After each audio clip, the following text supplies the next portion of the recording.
As a home buyer, you should always be a bit skeptical of the square footage for a home that's on the listing. I've seen these numbers be wildly inaccurate.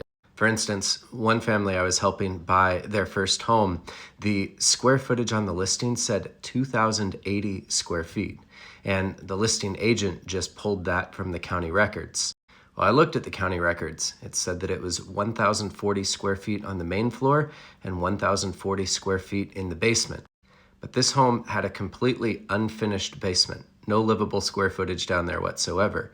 It did have a little bonus room upstairs. However, there's no way that that bonus room was even close to 1,000 square feet.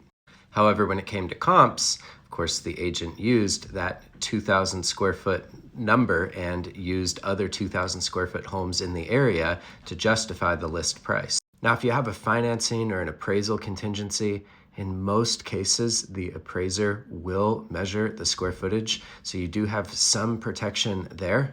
That was the case for this couple that I was helping out, and the appraiser measured the house at just over 1,400 square feet.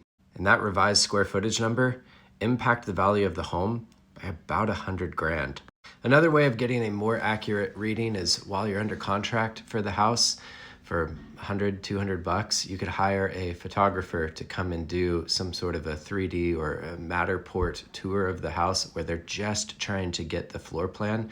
And those cameras with the LiDAR technology are surprisingly accurate. The point is, if you're buying a home, and especially if you're a cash buyer and might not be including an appraisal contingency, you want to make sure that you have an accurate number of the square footage. And if you have any doubts or hesitations, you'd want to make sure that it's going to get measured.